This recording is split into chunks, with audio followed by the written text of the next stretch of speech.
कर रही होती है वो पीरियड से नहीं होती है।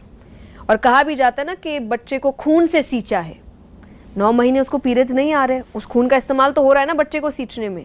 अगर आपको लग रहा है वो खून इम्प्योर है, आप में से जितने हम सब बैठे सब इम्प्योर, खून से सबको सींचा गया है, इसलिए वो 9 महीने नहीं हुई। बाकी जो लास्ट में बचता है वो नेक्स्ट 40 दिन में निकल जाता है, तो इम्प्योर तो हो ही नहीं सकता। द्रौपदी जी के लिए वो उस वक्त रजस्वला अवस्था में थी जब भगवान आए। भगवान ने टच करने से पहले नहीं सोचा कि रजस्वला अवस्था में है। आप और हम कौन होते हैं सोचने वाले, ये मत करो वो मत करो।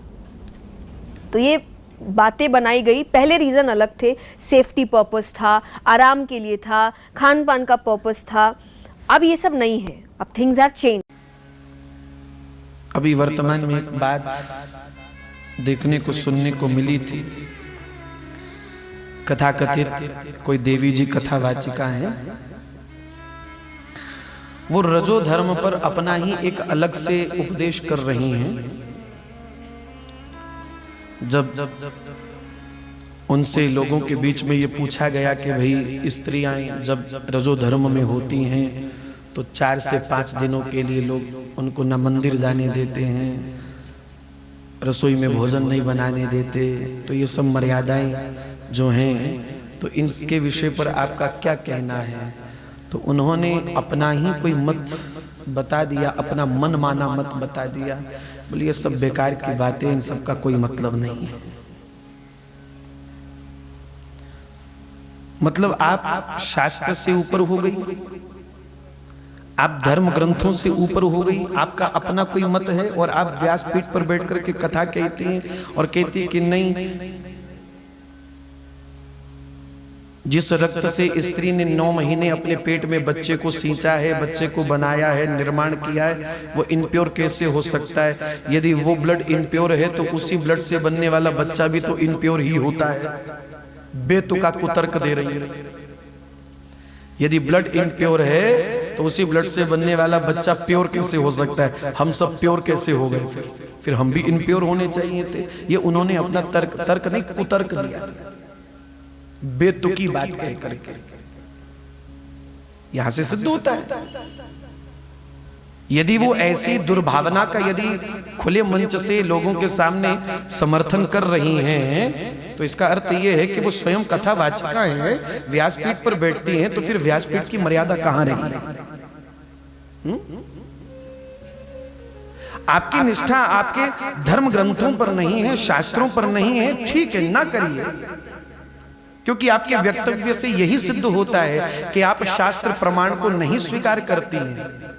आपके द्वारा जो कहे गए शब्द हैं वहां से सिद्ध होता है कि आप यही कह रही हैं कि शास्त्रों में जो लिखा है वो बेमतलब का है, वो व्यर्थ है, उन सब का कोई मतलब नहीं है। हम जो कह रही हैं, हमारा जो मत है वही सही है और लोगों को हमारी कही हुई बात ही माननी चाहिए। उनकी बात से ये सिद्ध हो गया,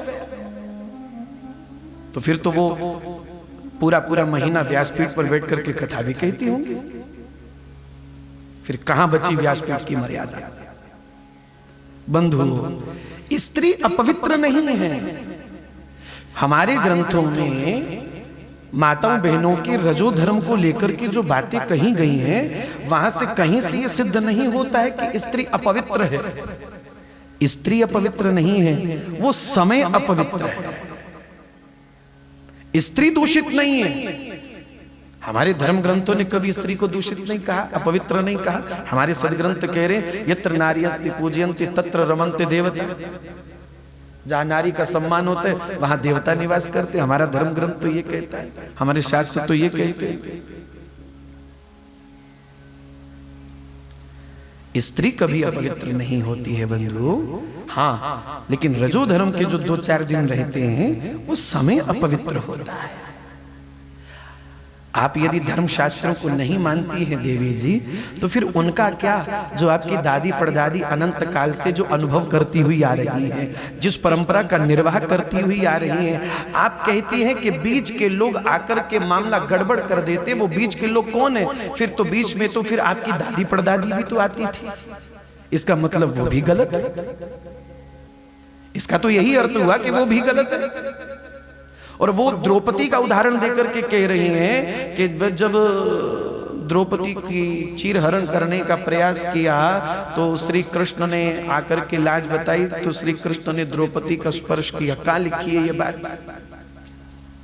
आप अपने से कुछ भी कहेंगी और समाज उसको स्वीकार कर लिया, आप ये भी चाहती हैं? मनमाना वक्तव्य आप दे रही हैं जिसका शास्त्र में कोई प्रमाण ही नहीं है, और आप ये चाहती कि मैं जो बोलूं समाज उसको स्वीकार करे बिना किंतु परंतु के। ऐसा नहीं होता।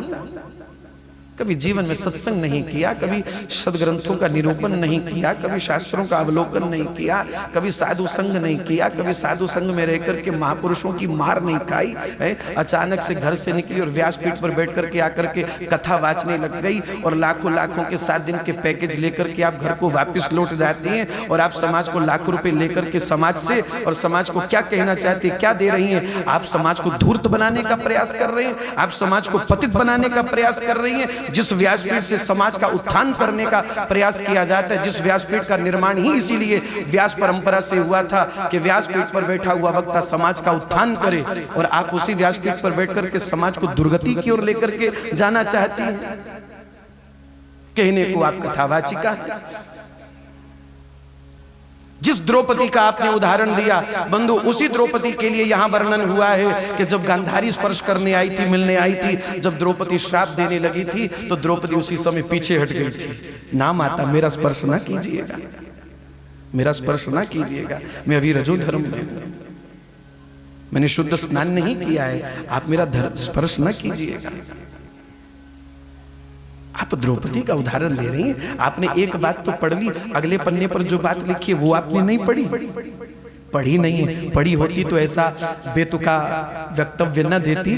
केवल सुनी सुनाई बातों को अपने खुले मंचों से बोल करके लोगों के सामने और समाज को गुमराह करने का प्रयास किया जा रहा है। और मैं समाज से भी करवद्य हाथ जोड़ करके व्यासपीठ से निवेदन करूं, ऐसे लोग जो व्यासपीठ की परंपरा नहीं जानते, व्यासपीठ की मर्यादा नहीं जानते, क्या बोलना है क्या नहीं बोलना है, जिन लोगों को व्यासपीठ की ABCD भी नहीं मालूम, जिनको सही ढंग से मंगलाचरण का श्लोक तक बोलना ना आया आज तक,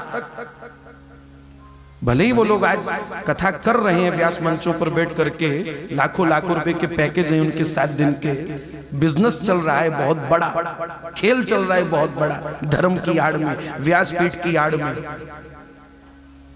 समाज से मेरी करवद्य प्रार्थना है, भैया अगर अपना मंगल चाहते हो, अपना कल्याण चाहते हो, अपने समाज का भला चाहते हो, तो भैया ऐसी बेतुकी बातों को सुनना नहीं है। अगर कान में कभी आ भी जाए तो इधर से सुन के इधर से निकाल दिया करो।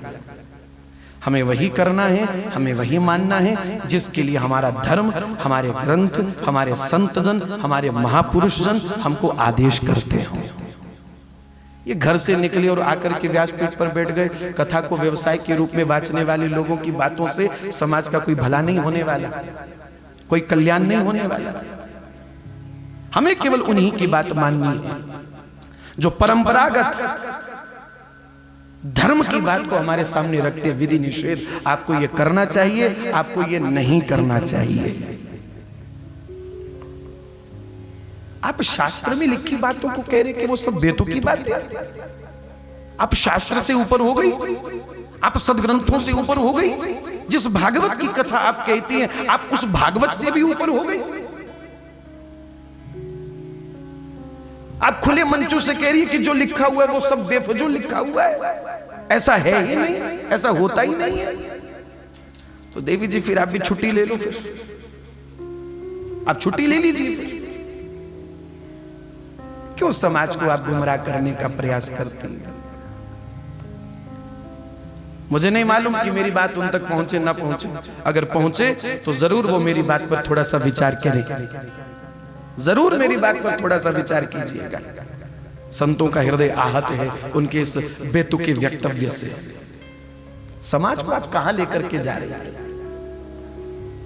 आप देवी हैं, अच्छा कंठ भगवान ने आपको दिया है, अच्छी वाणी भगवान ने आपको दी है, आप उसका सदुपयोग कीजिए, लोगों को गुमराह ना कीजिए।